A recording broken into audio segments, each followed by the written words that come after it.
Boa tarde, nós somos alunos de medicina, eu sou o Bruno e nós estamos aqui iniciando esse podcast da Universidade Santo Amaro com 2 extraordinários convidados para a gente fazer a apresentação de um tema relevante tanto para a sociedade quanto para o nosso curso.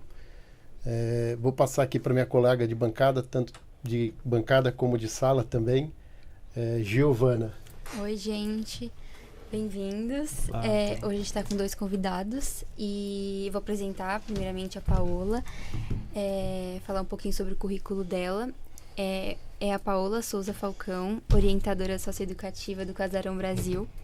Ela é travesti, natural de Marituba e atua como orientadora socioeducativa nas casas terapêuticas na unidade de Santana e é coordenadora pelo Casarão Brasil.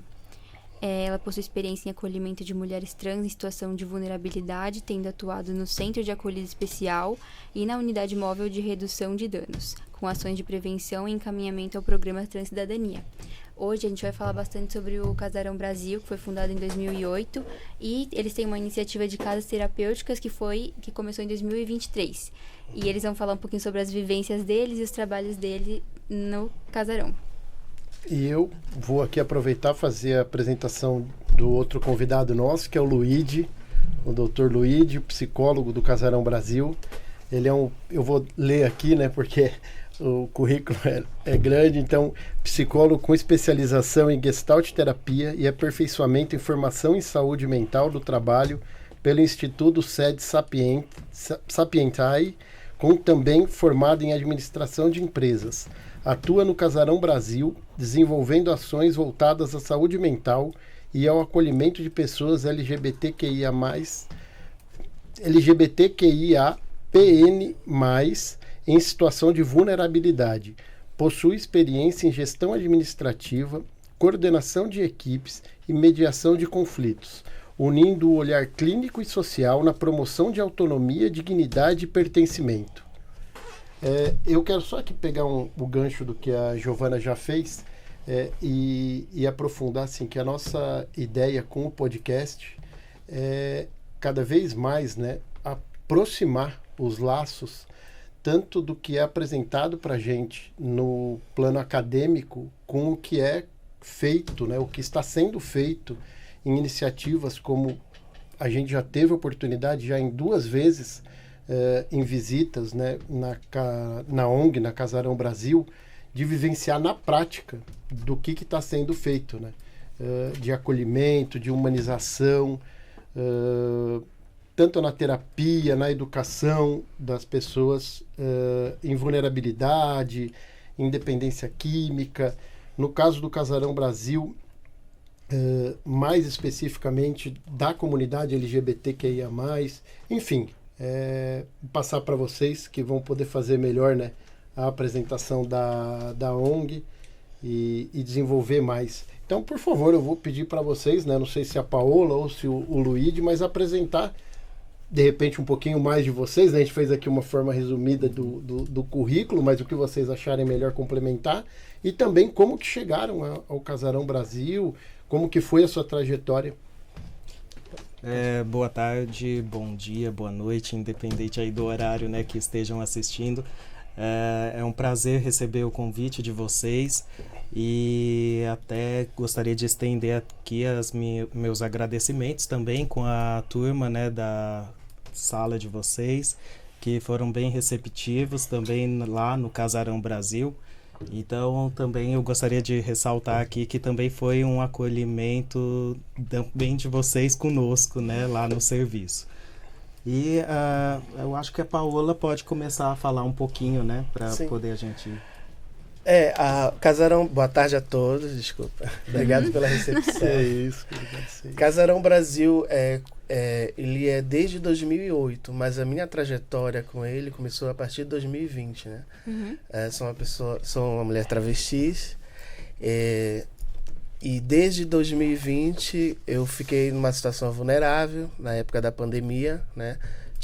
Comecei a trabalhar numa loja, a loja teve que fechar. E eu pedi acolhimento a uma das casas que acolhe trans e travestis aqui em São Paulo, muito conhecida, né? Quero Florescer. A partir de lá, que eu conheci o coordenador Rogério, que é o coordenador do Casarão Brasil.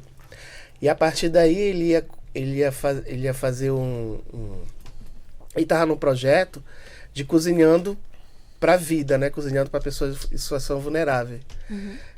E lá dentro, junto com a Casa Florescer, eles se uniram e fizeram esse projeto e me convidaram para trabalhar, né? Um contrato de 1 mês, 2 meses, aí ia renovando, assim, só é o contrato e trabalhar dentro da cozinha. E a partir daí eu comecei a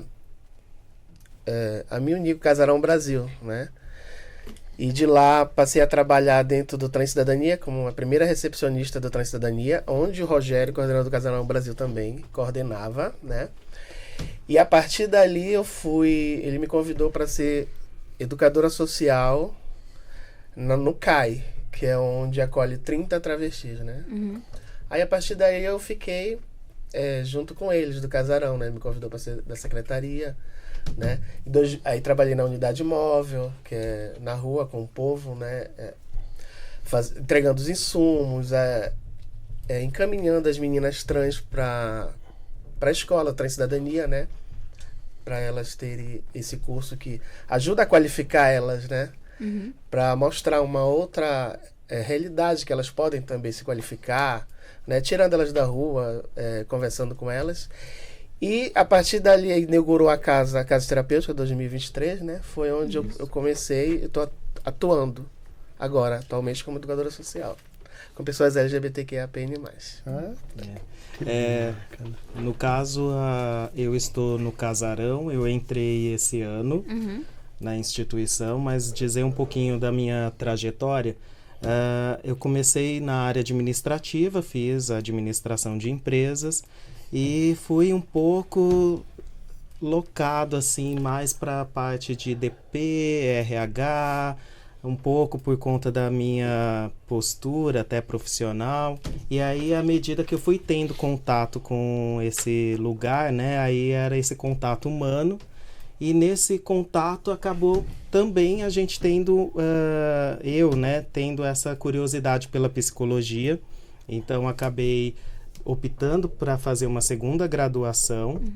E finalizado, eu fiz também uma pós aí em Gestalt terapia, bases fenomenológicas, e nisso acabei fazendo a inserção aqui no Casarão Brasil.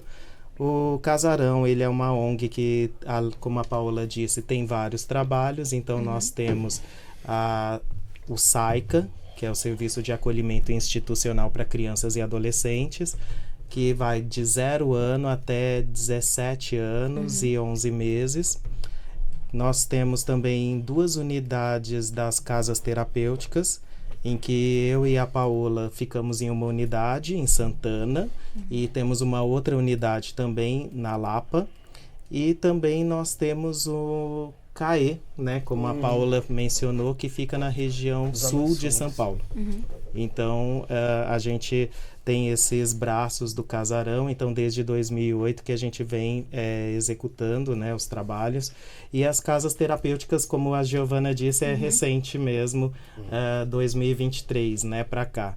E aí, o meu papel no Casarão até é um lugar de aplicar tanto essa parte técnica, né, que a psicologia entra, mas também a sensibilidade, né, diante dos acolhidos que são LGBTs e que não tem esse lugar de serviço, inclusive, né, na prefeitura, dependendo dos mecanismos de entrada, acaba não tendo ali um lugar de fato para ser chamado deles, né? Então, até eu acho que também o Casarão entra como esse ato político diante de marcar que existe essa população e existe essa minoria.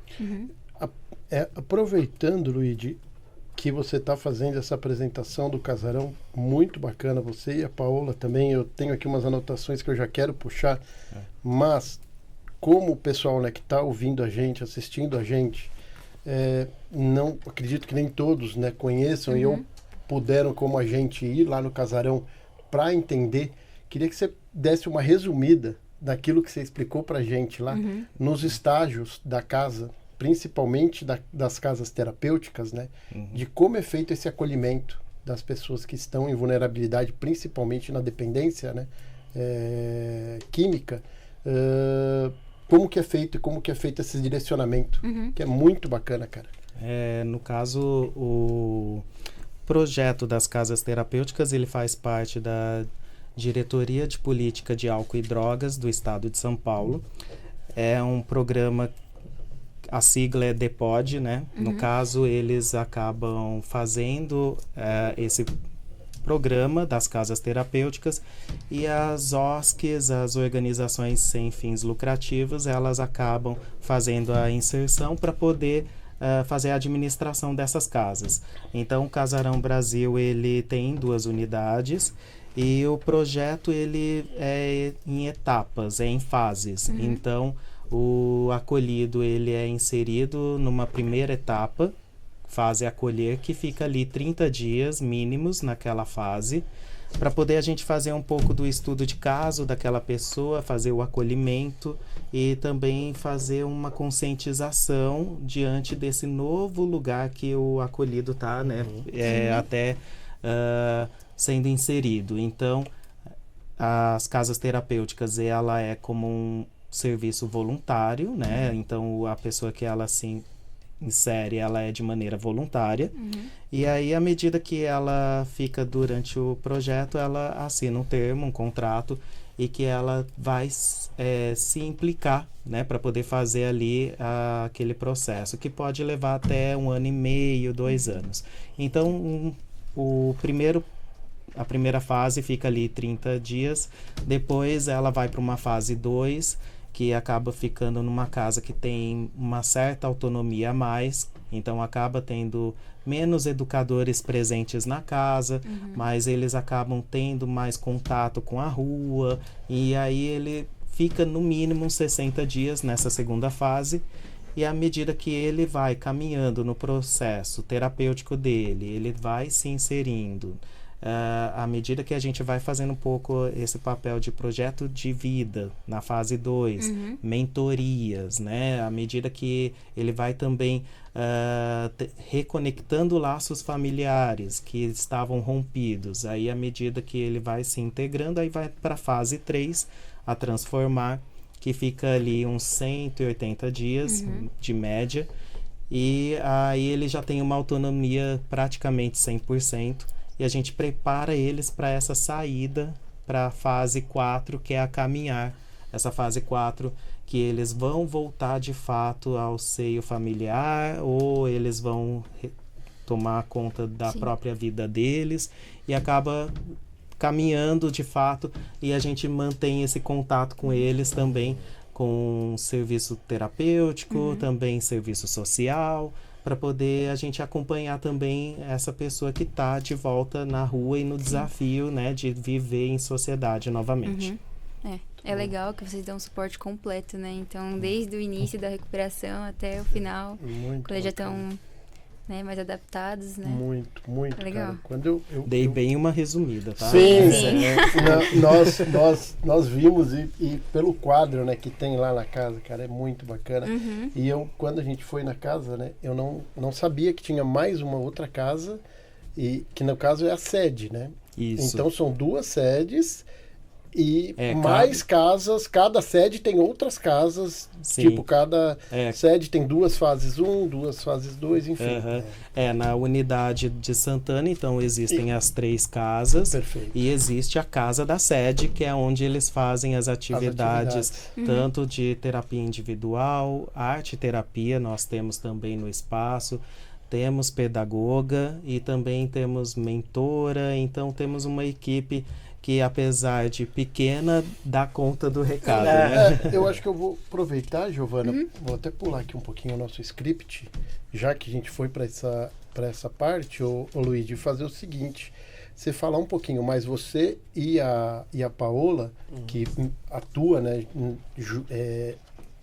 como, né, educadora também nas casas, como é esse papel, né, que a gente falou aqui desse acolhido, mas esse lado, né, dessas oficinas que são feitas, que eu achei muito legal, cara, Em uma das rodas que a gente teve lá, elas falaram das parcerias que são feitas com grandes marcas que desenvolvem assim, alguns trabalhos, né, projetos que incentivam eles, né, a fazer assim, trabalhos e produtos, ecobags, panificação, enfim, que vocês falem um pouquinho mais, por favor, como é isso e aí para os dois, né, para quem quiser falar, e para a Paola também, já aproveitando aqui um pouco também a pergunta, duas em uma, o Paola.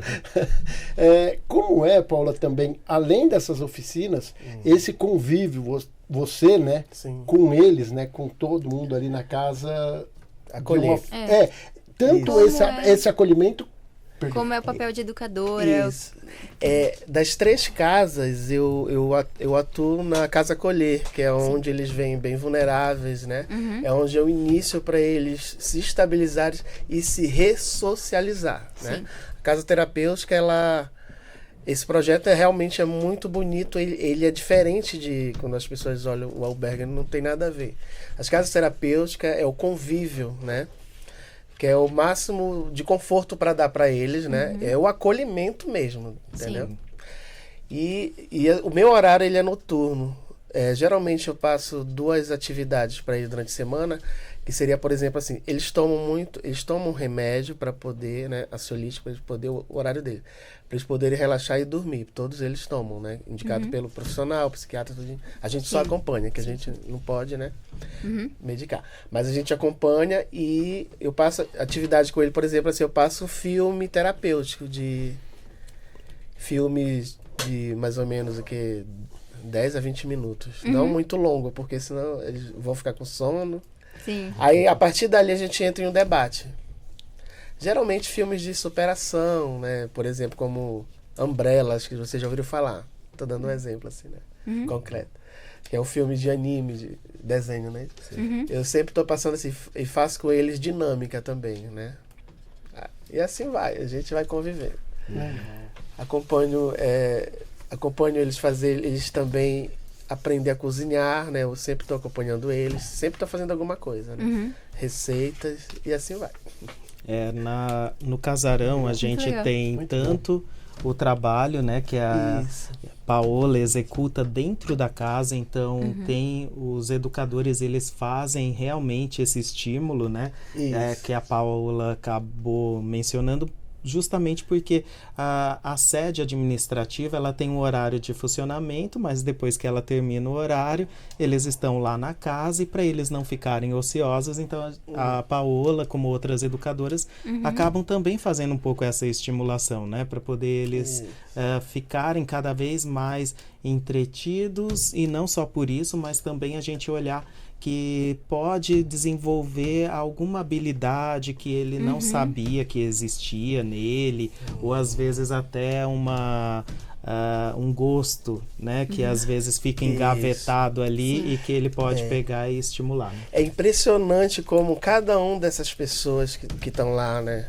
os assistidos, acolhidos, eles têm algo assim especial que tu olha assim, tu fica surpreendido, né? Uma vez teve uma das acolhidas lá que ela fez uma criatividade com o papel. Ela fez uma peça, um monumento, assim, que é a coisa mais linda, um cisne. Eu fiquei assim... É incrível que, assim, todos eles têm algo especial. Então, cabe cada um de nós olhar, né? Para esse lado deles especial, né? Porque muitas das vezes as pessoas sempre querem, né, olhar de outra forma, excluir. Mas não é assim. E realmente a gente vê com os outros olhos, a gente já começa a conviver. Eu que estou ali direto, eu começo a conviver. E sei que cada um tem cada pessoa tem um sofrimento, né? Da sua família, em geral. Aí cada um eles conversam comigo, também conversa. Acabo fazendo o papel de psicólogo também. Sim, com certeza. Mas, lógico, né? O profissional ele. Mas é assim, durante a manhã, eu acordo eles com um mantra. Eu amo mantra. Eu acho que encaixa muito bem. Eles acordam muito relaxados. Eles dizem, nossa, eu gosto disso. Então, sempre, né? Eu acho que é fundamental. Né? Porque já foi tanto sofrimento para eles, né? Eu acho que o melhor que a gente pode dar é isso. Né? Pelo menos da forma que eu enxergo, né? Como educador social. E as casas, elas têm um papel bem de casa mesmo, como se fosse a sua. Então tem bem fora daquele olhar institucionalizante, né? Então não tem... Até o número de pessoas que nós recebemos é pequeno, justamente para dar qualidade, então, para eles. Então, é bem esse contato um para um, ouvi-los, entender um pouco a necessidade deles, até uma consulta que eles tenham. Geralmente, educador vai junto, ou um técnico vai junto, para poder pegar e, de fato, ter contato e ali com os profissionais que ele é atendido, né? Pegando esse gancho, Luíde, até não vou aqui, obviamente, citar nomes, né? Porém, é muito interessante. Eu já tive uma vivência de visita em uma outra casa de acolhimento e a minha impressão, né, que eu tive foi de uma questão institucionalizada. Você colocando agora, eu não tive, na época, essa... Mas tudo remetia a um sistema de clausura, vamos dizer assim, né? Até a questão da cozinha, que a gente estava conversando lá em uma das visitas, que você falou, a gente preza que eles façam a comida. Por uma questão de parecer, de ser um momento, de parecer uma casa. Então, eles têm um cronograma, a comida é fornecida, porém, eles têm que cozinhar. E eu agora, quando você falou, eu fiquei pensando, eu falei, cara, isso é tão interessante, porque quando eu fui nessa outra casa, tinha lá aquelas pessoas cozinhando, não estou aqui, não é uma crítica, mas assim, é porque dá uma impressão de ser todo aquele pessoal uniformizado da cozinha, com aquelas panelas gigantescas, daquele dormitório gigante, feito no mesmo ambiente, tudo fechado, de um negócio diferente, daquele, eu não sei se aqui eu vou fazer mas vou fazer uma comparação, né, que acaba caindo na questão social, né, do Foucault, que fala no Vigiar e Punir, né, que a gente vai sendo doutrinado na escola, em tudo, e as pessoas acabam adoecendo nesse sistema, quando, obviamente, não se adaptam e ficam fechados nisso, né, cara? E aí, mesmo numa casa de acolhida, de humanização, acaba... Não tem isso, né? Não Porque tendo isso. as casas terapêuticas do Casarão Brasil, eles são feitos para criar esse desenvolvimento, né? Realmente desenvolver habilidades. Fazer essas pessoas, tipo, passarem por todo um processo, né? E que não acontece em outros lugares. Perfeito. E lá você... assim, né, eu tô dizendo o que eu vi, né? Não tô fazendo... Mas assim, lá eu vi isso, né? A gente não foi... Aqui eu vou até fazer essa... Eu tava aqui pensando, né? Tem as casas que é onde eles... as pessoas residem e tem a sede, que é só para fazer assim, as casas são, digamos, sigilosas por uma questão de segurança, dos próprios, né, dos moradores, né, e a sede, sim, é o ponto de encontro, onde acontecem as visitas e a gente pode ter um pouco mais de acesso. Então a gente conheceu a sede, mas só pela sede já dá para ter uma ideia, né, do que é a organização.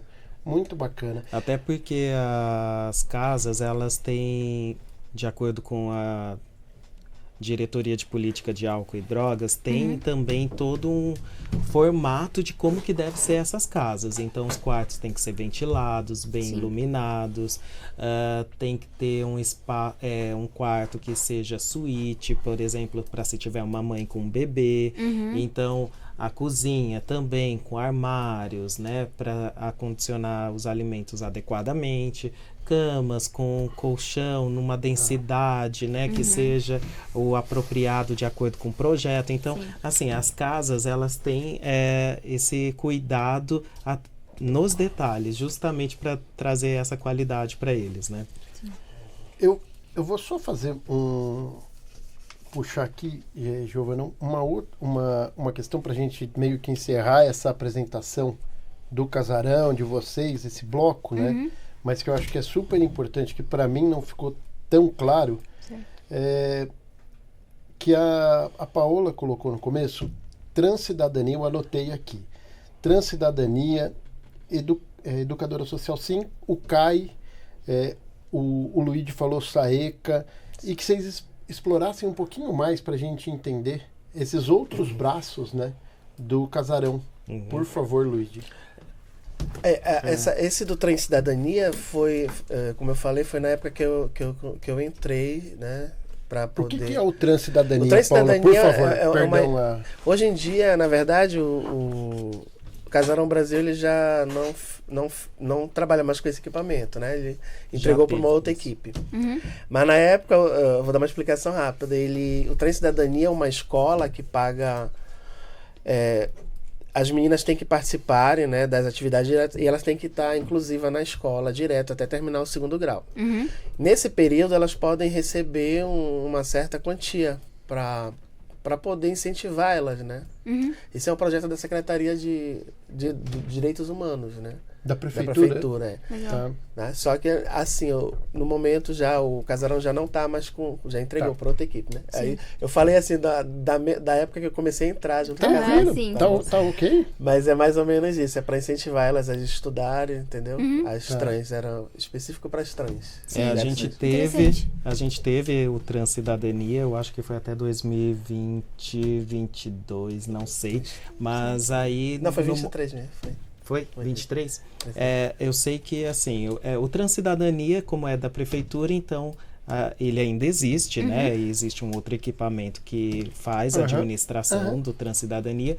E aí agora é o contrário, a gente encaminha nossos acolhidos, dependendo do perfil, para ir no Transcidadania.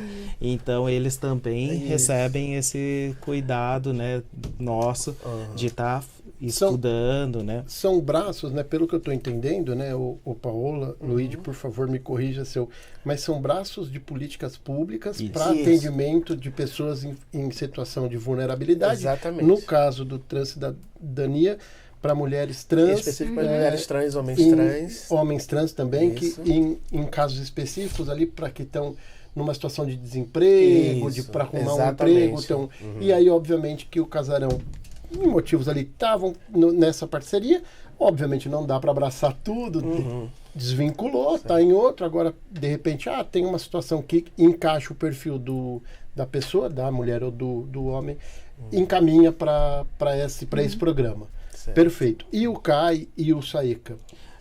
O CAI... Eu não sei se eu estou falando... SAICA. Isso. Perdão. O CAE também é da prefeitura, né? É destinado para mulheres trans também. É um centro de acolhida de especialidade, né? Então, ele acaba entrando também como se fosse uma casa, né, de acolhimento para as mulheres trans, para poderem ser reinseridas também socialmente. Então, elas estão em situação de vulnerabilidade, então a prefeitura faz esse encaminhamento, né, para o CAE, e aí a gente faz esse acompanhamento com elas. Então, é específico para mulheres trans, o CAE. Já o SAICA é para crianças e adolescentes. E aí, crianças e adolescentes... geral, né? Não precisa ser especificamente LGBTs, mas a gente tem crianças LGBT dentro do serviço. Sim. Então, a gente também pega, como a gente já tem a expertise, né, do Casarão de lidar com o público LGBT, então também a gente acaba pegando e fazendo também esse detalhe a mais no SAICA, né? Tá.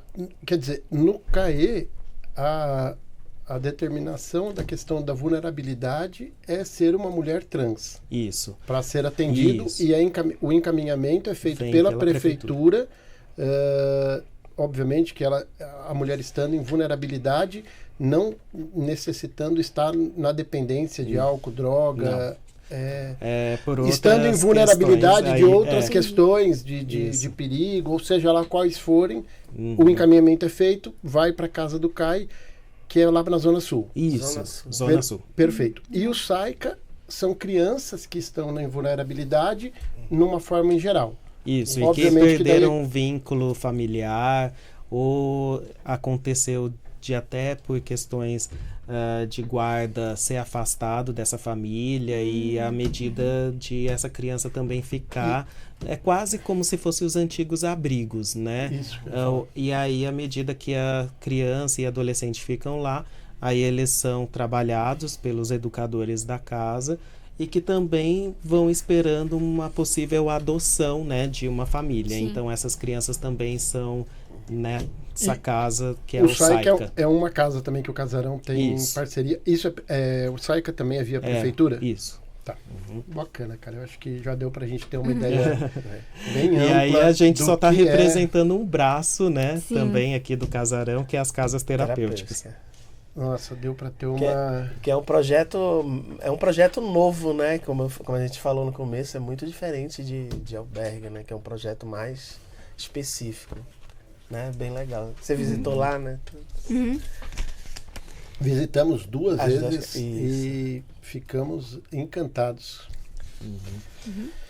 Eu acho que a visita de vocês foi muito gratificante para nós, porque o pessoal gostou bastante de vocês. Entrando, a Paola falou sobre padrões de sofrimento deles. Entrando nesses aspectos, vocês percebem tanto padrões comuns de sofrimento como de resistência ao tratamento deles? E, tipo, como abala eles, tipo, emocionalmente, psicologicamente, enfim, socialmente também. Quer começar ou eu falo? No caso, o sofrimento, ele está muito ligado à rejeição, né? Então, essa população, ela acaba sofrendo muito exclusão social. Sim. Então, à medida que essas pessoas vão chegando para nós, a gente tem que mudar um pouco esse cenário que foi até acostumado, doutrinado, né? Então, esse abandono familiar, essa violência, e aí é violência de várias situações, desde violência familiar, violência sexual, violência patrimonial e até uma violência de negativar a identidade dela. Então, à medida que essas violências ocorrem e que são desde as micro a macro, acaba deixando muitas marcas neles, né? E aí a gente faz um trabalho contrário, de ir reconstruindo vínculos. Então, essa reconstrução de vínculos pode barrar um pouco até no acolhido, de ele estar realmente aberto para poder vivenciar isso, porque ele já está acostumado de receber nãos. Sim. E aí, à medida que a gente vem e oferece um sim, você pode chegar, você pode receber um abraço, a gente percebe que realmente existe esse bloqueio. E aí é quase o mecanismo de defesa, né? Se puxar para a psicologia ali de Freud, existe ali o mecanismo de defesa natural à medida que ele está recebendo várias rasteiras, né? Sim. Dando aí um pouco de aspas. Então, e também as casas terapêuticas, a equipe vai um pouco para o lado de ir resistencialmente, né, ali, fazendo esse tratamento, fazendo sensibilizações com esse acolhido, de uma forma que ele vai notando o que é a vida dele, né? O que são as escolhas que ele fez no passado e quais são as escolhas que ele pode fazer hoje. Né? E... pode falar, desculpa. Não, só complementando, assim, eu acredito muito também na questão dos traumas religiosos, né? Da idealização das igrejas, das religiões, a gente vai citar, né? Qual religião? Mas a gente sabe que mexe muito, né? Desde da família, desde criança, em posicionar aquela ideia que se você for assim, você vai pro inferno e não sei o que. Então, mexe muito, acho que tem muito disso de trauma, né? E hoje acarreta isso, né? E a gente leva tanto não lá fora, né? A gente precisa acolher de forma justa eles aqui, né? E respondendo um pouquinho mais sua pergunta, existe também... você pode falar, mas outra pessoa que for heterossexual, que estiver em situação de violência e ficar em situação de rua, ela pode pegar e estar no mesmo grau que uma pessoa LGBT? Talvez não, porque existe uma teoria que é chamada estresse da minoria. E esse estresse da minoria é porque existe pequenos traumas, pequenas situações que só um LGBT passa. Então, ele acaba também vivenciando traumas que muitas vezes o hétero Que não faz vai ter ideia. dimensão. Sim. São muitos fatores que ninguém tem ideia do que eles passam, né? Sim. E junto a isso, né, essa exclusão e esse preconceito, tipo, como eles refletem nos sintomas de ansiedade, depressão, problemas de saúde física também, mental. Vocês acham que, tipo, o que vocês veem lá? Além do biológico, você está falando? Ou também do físico? Se a maior parte da... Isso, a predominância, né, Giovana? Assim, uma prevalência, ô Luigi, de algum transtorno que acaba acarretando psiquiátrico, né, nessa população que seja mais prevalente. No caso, o uso de substâncias psicoativas, à medida que esse usuário vai utilizando, até pela OMS, é definido que é um transtorno e que é uma doença, à medida que a pessoa não consegue mais se desvencilhar do uso. Então, é adquirido já um transtorno ali. Então, é uma doença que fica para o resto da vida.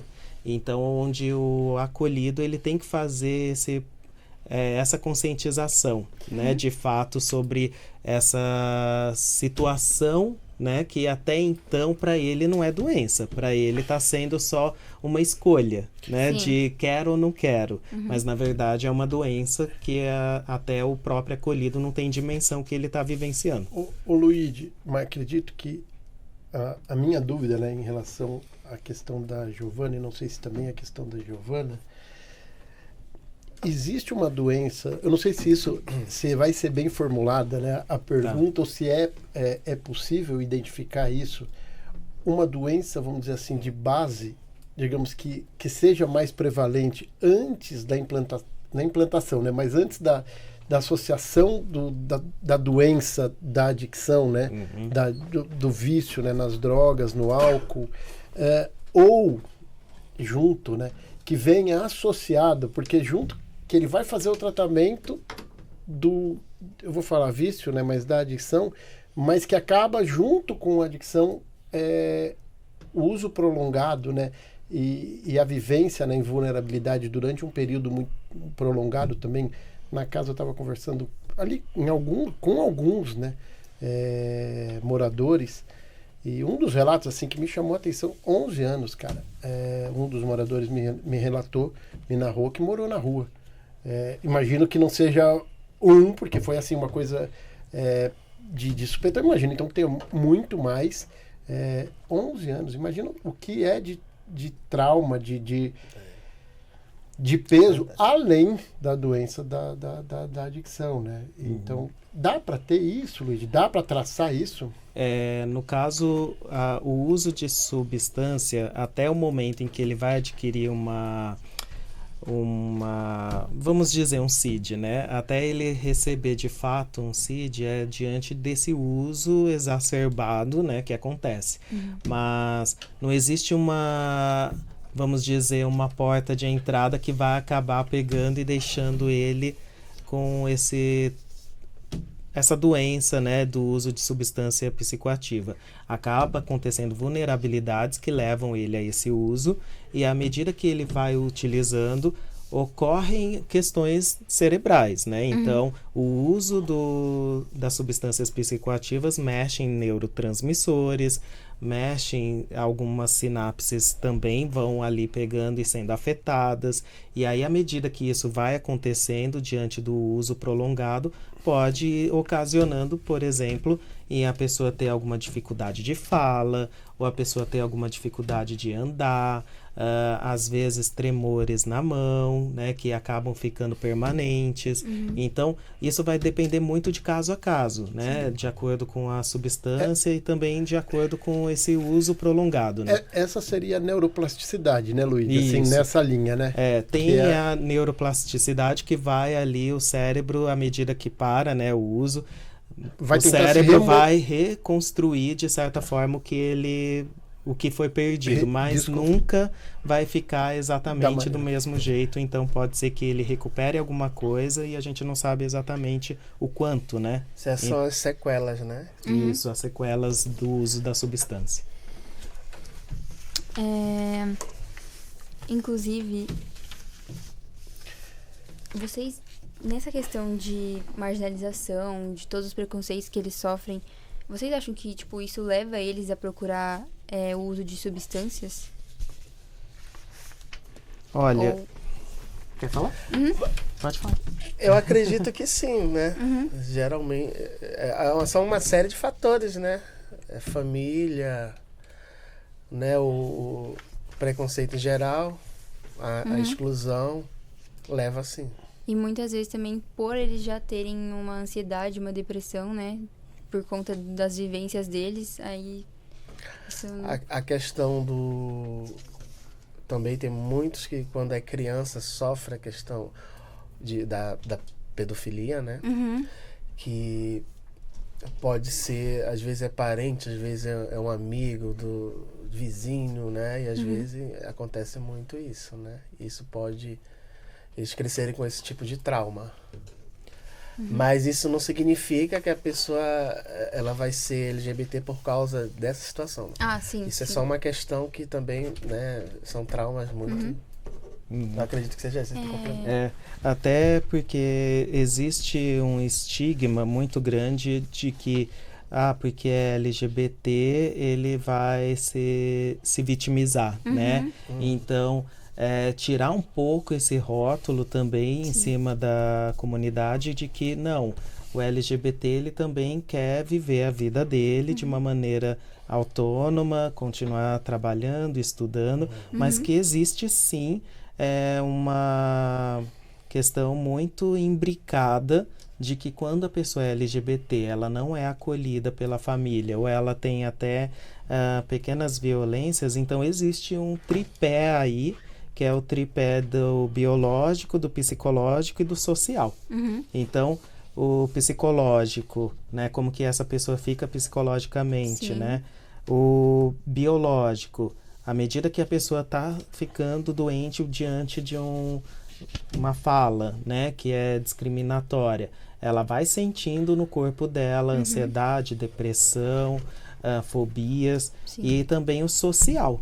O social, que é a sociedade brasileira, machista, misógina, e que também isso contribui muito para o adoecimento. Então, a marginalização acaba ficando como só o que resta. Né? Infelizmente, porque à medida que ele está ali tentando e recebendo nãos, e até do seio familiar, como que ele vai sobreviver, né? Então, existe também esse estigma que a gente precisa tirar, de que a marginalização, na verdade, é um resultado em decorrência de outras marginalizações que foram acontecendo em cima dele. Né?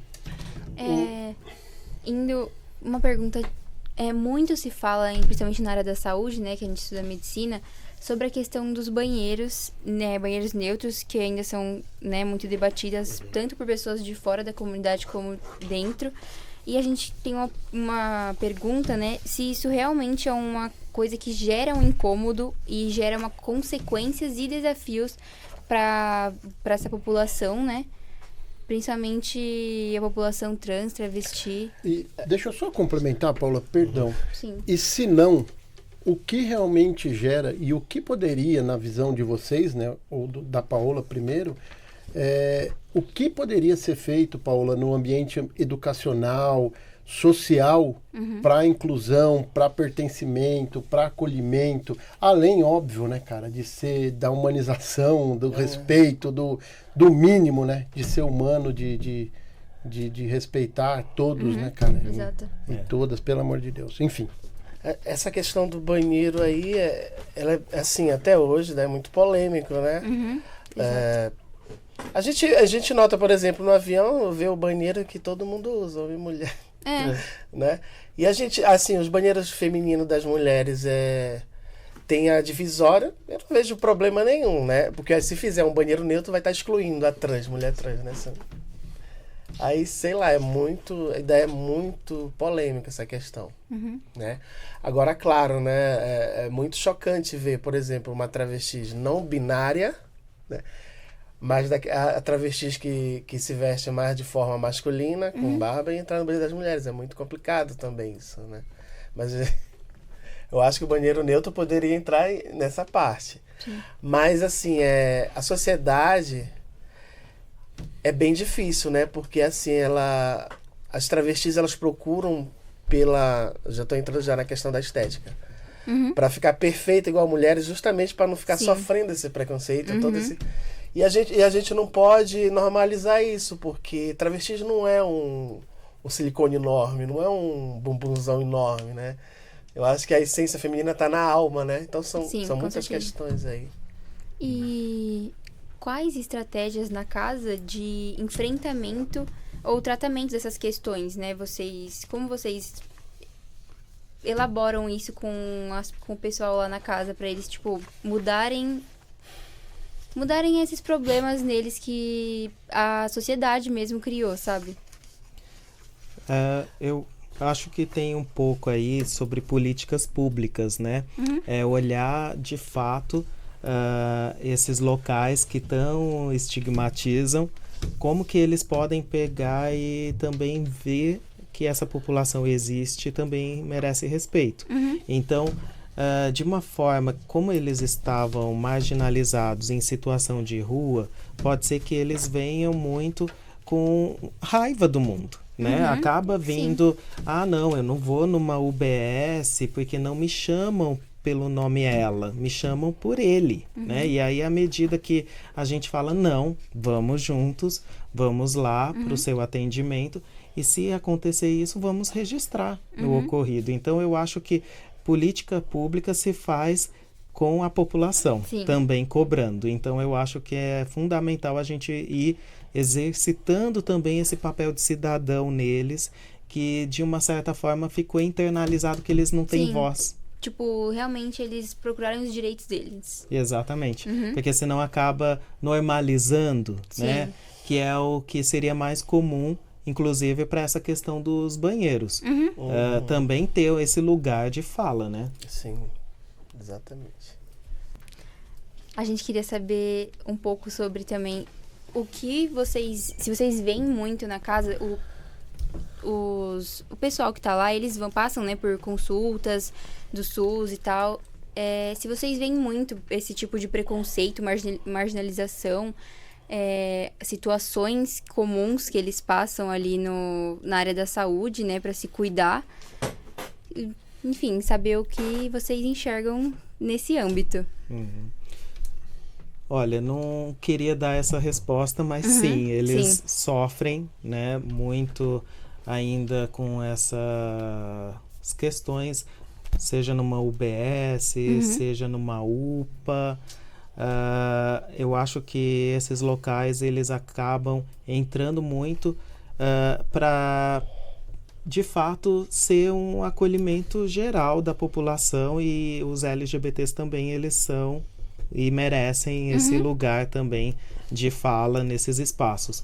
E aí eu vejo que esses espaços, eles precisam fazer uma formação continuada, fazer treinamentos, né, de equipe, de fato, que possam minimizar esses tipos de situações, né, e eliminar de fato isso, porque acaba gerando mais sofrimento neles. Então, à medida que a gente vai atendendo, a gente vai descobrindo ali algumas microviolências, e a gente vai exercitando um pouco de sensibilização, até onde é sensibilização por parte dele, e também até onde ele tem que brigar pelo direito dele. Sim. Então, eu acho que é um ponto fundamental, que aí a gente se percebe que é uma falha de um equipamento específico, a gente marca horário com o coordenador para entender o que está acontecendo, justamente para pegar e não ter recorrências, né, de uma situação que não deveria, na verdade, existir, né? Sim. Então, você gostaria de falar alguma coisa, Paula? Perdão. Não, fica à vontade. Tá. Então, para a gente fechar, Luíde, que já está dando o nosso tempo, eu gostaria de pedir para os dois, por favor, de deixar 2 mensagens. uma mensagem para os nossos colegas, né, de sala profissão, né? e de profissão futuramente, de como que, na opinião, né, da Paola, no caso, gostaria, né, de ser tratada, né, no caso de nós como futuros profissionais médicos, e do Luigi também, na sua percepção, né, Luigi, no contato que você tem, né, com o pessoal lá da casa, como que você imagina, o que você escuta, né? Obviamente também como doutor, como psicólogo lá da casa tem muito esse contato, enfim, pra gente. E emendando também já uma mensagem conjunta, que mensagem vocês gostariam de deixar para as pessoas LGBTQIAPN+, que buscam segurança, cuidado e pertencimento? Bom, a mensagem que eu dou para vocês, né, que são futuros médicos na profissão, é que de fato vocês olhem que existe pluralidade, né, na população. Desde o quilombola, a pessoa negra, o LGBT, então existe uma infinidade, né, na nossa população, e que os LGBTs, eles muitas vezes não são olhados de fato da maneira que merecem, né? E até eles sentem um pouco arredios no contato com o médico, né? À medida que eles já estão vivenciando muito esse distanciamento. Então, a aproximação de vocês, né, futuros médicos, é realmente um dos principais pontos de entrada que podem pegar e fazer com que a realidade dessa população acabe sendo, de fato, mudada, né? Então, eu acredito que o meu recado é esse, né, de tornar médicos mais humanizados. Ótimo. Eu estou de acordo com ele, né, também, da mesma forma, né, que vocês possam acolher todos nós, LGBT, a diversidade, né, e tem uma frase que eu vou utilizar no final: nunca desistir do próximo. Que lindo, cara. Bacana. A outra pergunta era sobre a mensagem para os acolhidos, pessoas... Isso, tá. Da comunidade LGBT. Eu posso dizer uma frase que você falou, Michel Foucault, né? Durante hoje, eu posso falar do Michel Foucault, que não importa o que a vida fez com você, mas o que você faz com o que fizeram com você. Então, nesse aspecto, eu acho que a população, né, em situação de vulnerabilidade, ela tem muito motivos para pegar e se revoltar com o mundo, né? Muitos motivos para ter raiva e confiar no outro.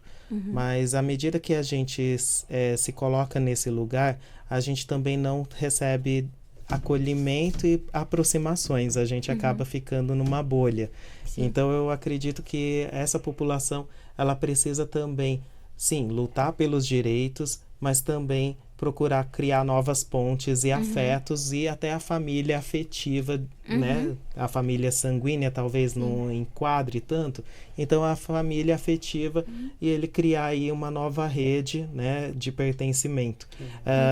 O que a gente fala muito é que pode ser que esse cuidado, né, ele não vai impondo muito caminhos, né? Não é porque para um o cuidado foi de uma maneira que com o outro tem que ser do mesmo. Tem que respeitar a história, o tempo dessa pessoa. Então, cada caso é um caso, né? E a gente vai pegando e caminhando juntos, reconstruindo de hoje para frente, né? Essa vivência que ele teve. Muito bonita a mensagem. Gostei. A minha mensagem é resistência sempre, né? E eu vou finalizar com uma letra do Gonzaguinha: viver e não ter a vergonha de ser feliz. Que lindo. Muito legal. Maravilha. Uma parte da letra. Muito bom. Então, muito obrigada, gente, por terem participado, por terem aceitado o nosso convite. E muito obrigada também por terem acolhido a gente na casa, né? Mostrado um pouco do trabalho de vocês. Foi muito, muito interessante a experiência. Tenho que agradecer demais. Espero aí que a gente consiga fazer uma próxima. Sim. E que vocês possam aceitar um próximo podcast, quem sabe. E uma próxima visita, isso é muito provável que dê certo. Vamos tentar já já estamos tentando com a Unisa uma parceria com o Casarão. Estamos vendo lá com o pessoal de coordenação de projetos, enfim. Vamos ver se dá certo, que funcione. E também esse formato de podcast, vamos ver se a gente consegue emplacar, que consiga ter uma frequência e vai ser muito bacana. Quero agradecer, então, os dois, né, os convidados, tanto o Luíde e a Paola, minha colega de bancada, a Giovana. Quero agradecer meus colegas, né, de turma, todo mundo que está aqui, que participou, que fez acontecer, que de alguma forma ajudou demais, principalmente a Kelly, que foi quem organizou, cara, demais, foi quem encontrou a ONG, o Casarão, correu demais portas, atrás, né? Abriu portas e foi demais quem conseguiu desenvolver. Obrigado, Kelly. Ela não vai querer aparecer, então só vou dizer isso. Obrigado e agradecer aos professores muito também obrigada, da disciplina, gente. Principalmente. Obrigadão. Eu que agradeço também pela oportunidade aqui e também o Casarão fica de portas abertas, né, para futuras oportunidades. Aceito spoiler, tá? Se caso tiver aí notícias de como que a gente vai caminhando aí nos próximos meses, semestres, Pode né? deixar. Então, o nosso muito obrigado também. Foi uma experiência maravilhosa. Agradeço a todos também, todos vocês, e desejo muito sucesso para vocês. Né? Obrigada. Obrigado, Muito obrigada. Paola. Valeu. Obrigado.